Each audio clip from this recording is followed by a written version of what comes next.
What's up, guys? So it's been a while once again, but this time around it's something that you guys have been talking about for months in the comment section. When are you gonna do power mods? When are you gonna do power mods? Well, guess what?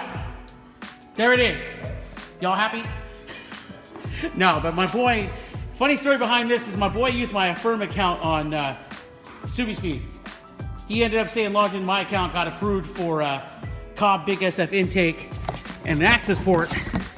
And then he sold his car, and hey, it went back to its rightful owner. So this is what we're installing today. I'm actually doing a power mod for once. You guys get your way. So we're gonna be installing the Big SF Intake, and I do have the access port, which will be in a different video. I'm gonna show you guys how to install this intake. It's actually really simple. And let's go ahead and get this started, because I'm really excited to get this thing installed. Oh my God, is that Group Nation?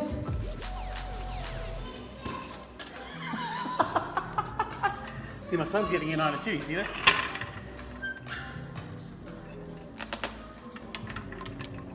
I'll do one little thing. Oh my God, is that absolute nation?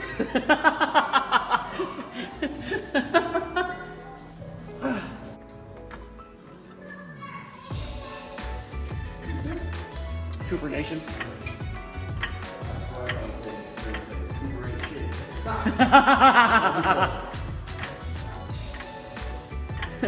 Boy!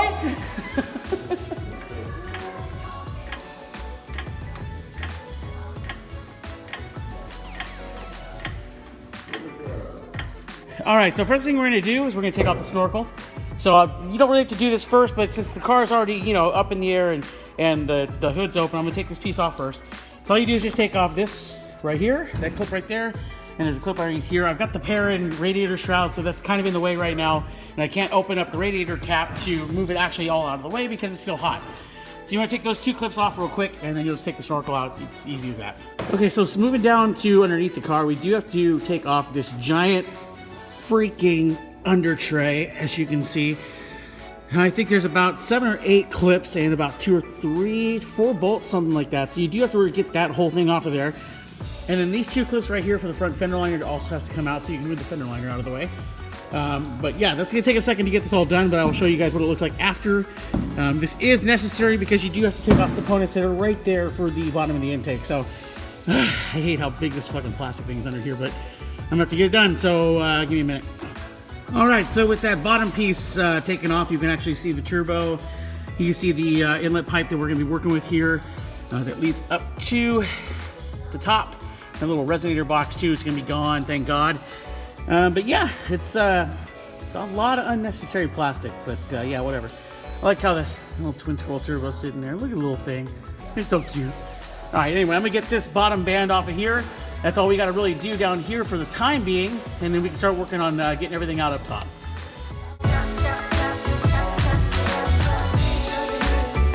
All right, so now that we got that off of the bottom, now we're gonna work on the top section here. We do have to take off that little bracket right here, but first we're gonna take this nut off here to just kind of release the box.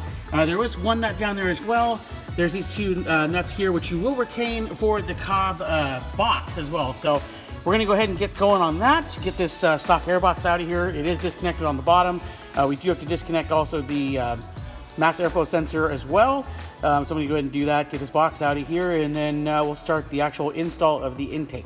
Now, I almost completely forgot that there is one bolt down there in addition to the other ones you have to take out to get this entire setup out of here. So it's a 10mm. You just want to reach down there and with a open-ended wrench or socket if you can fit one, and go ahead and take that one out, and then this whole assembly will come out. I've already got the front portion out. Now the rear portion with all the hosing is next. So I'm gonna get that out of here and then show you guys what it looks like. So correction, there's 2 10mm down there. So now I got both of those out. This should, hopefully without any major problems, come out.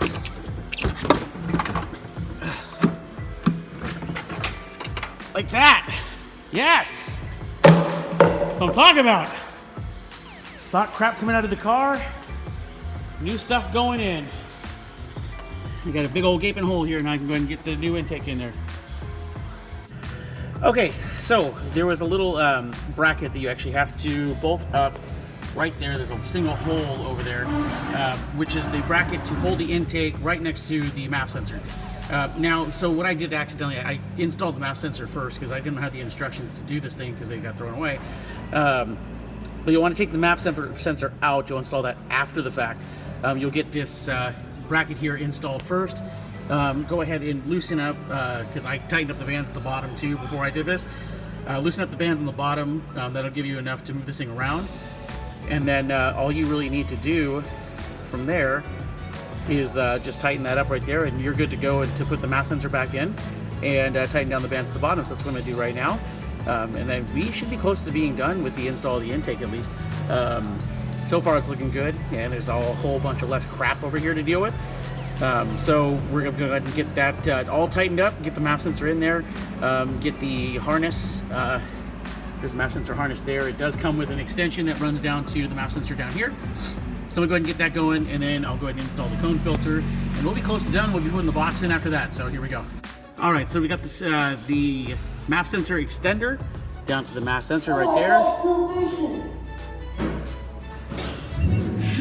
That's the owner of this shop, Phenom Customs here in Fairfield. We do vinyl wraps, air ride installs, all that good stuff. So if you guys need anything done, definitely hit us up. This is where I've been for a while now. So, but definitely hit us up, and we will get you quotes on anything. And then I'm that lead installer down here. Lead installer. So if you guys need any vinyl stuff done, just definitely hit us up. I'll put all the information for the business in the description down below.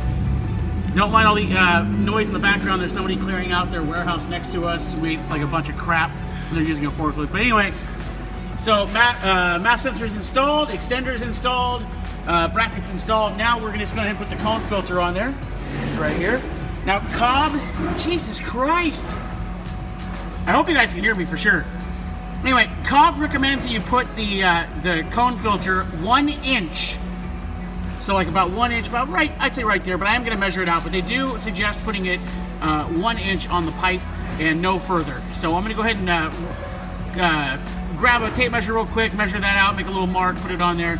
The cone filter will be on there, and then it's all about just putting on the box. So we're going to go ahead and get that going real quick. I'm almost over with this, and I can put the install the access port, which will be another video.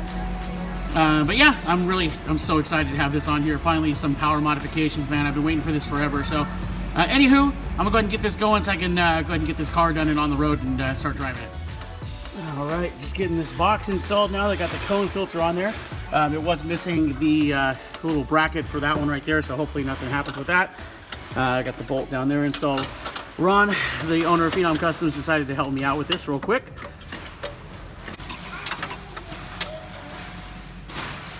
Can't fit the ratchet inside on that side?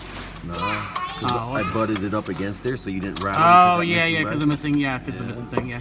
So keep it nice and tight against it. That. Okay, get the top on, snorkel back on, everything buttoned up underneath. We're good to go. I gotta install that access port. Like I said, it's gonna be another video, but I'm just gonna do it tonight so I can drive it. So, all right, here we go. And with the snorkel and the top, we are done. Now there's a little hole there, obviously because of the missing bracket. But other than that, I mean, I'm good to go. Intake is fully installed. Everything is patched up. Just got to get all the miscellaneous crap under tray and all that stuff installed, and we are good to go. So, like I said, in the next video will be the actual road test with the access port after I install that. But yeah, we're good to go on my end. So, see you guys next time. Like, comment, subscribe. Thank you guys so much for all the support, even though I don't post as much as I used to. Hopefully that'll be changing soon. I think I hopefully have a new job here soon. So I will see you guys around, and thank you guys for the support. All right, guys. Bye.